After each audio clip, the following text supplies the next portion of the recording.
the first thing I want to know is, I mean, this is such an amazing story, and obviously we're watching it unfold in something like real time. How did you find this story in the first place? Well, like I guess a fair number of Americans, I found Williston and the story of the North Dakota oil boom very intriguing, and the fact that Williston had become this 21st century frontier boomtown. What was that like? And all of these many thousands of Americans who were finding their way to North Dakota looking for work and opportunity, redemption, salvation. I found Pastor Jay because I was reading the Williston Herald online, and Jay used to write a clergy column for the paper, and he had a column in which he called on the community to welcome these men and women who were arriving in Williston, and that was an unusual sentiment. I knew because of the murder of Sherry Arnold, which is referenced in the film. There was a lot of fear in Williston, and here was Jay saying, no, let's welcome these newcomers. I called him up, and we talked on the phone, and Jay said, there are men and women sleeping in my church. They have nowhere to stay.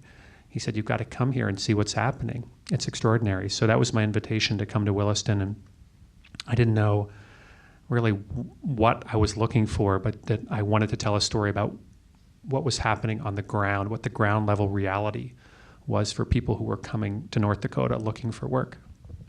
So, in watching this story, on the as a viewer, a part of it for me is I'm really moved by the generosity of spirit of of this pastor in terms of doing this, and at the same time, I'm looking at it from the town's point of view, and I'm thinking, yeah, I'd be concerned too. There's real reason. These are people who are desperate. These are people who have, as even he said, if he says not exactly failed, they haven't succeeded at life, and they're in and it's putting these townspeople in a very vulnerable position.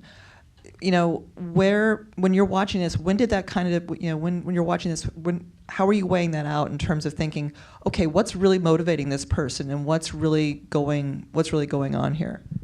Well, these were very hard people to love in some ways. When I set foot in the church, I came to Williston alone. There was no crew, just me with my camera, and I found my way to the church. I think it's the first place I ever went, and I went many places, but when I met Jay and I met some of the people who were staying there, it was just an electrifying, deeply emotional experience. People had just gotten off the bus and off the train, and they had nothing, and they were telling Jay their stories, and I felt privileged to be there witnessing an age-old American story, but made new. And but I could see that many of these people, and Jay was running criminal background checks. I think I came into the program 6 months after it had come to be. And it came to be because one person knocked on his door and he opened it. And then it became the program. It became institutionalized. That's how it happened. It was sort of like Jay was called and he found his moment. And I think even early, though, when I met him, I knew that he had made this profound decision in his life. He told me in so many words, Jesse, I might lose my job for doing this. The congregation doesn't support this, but I feel like this is the right thing to do. And here were these men and women, mostly men. I'll say men because it was 99% men, and they were, they were rough and around the edges. And I could sympathize with the congregation. They didn't have Jay, they didn't have his time, they didn't have his love.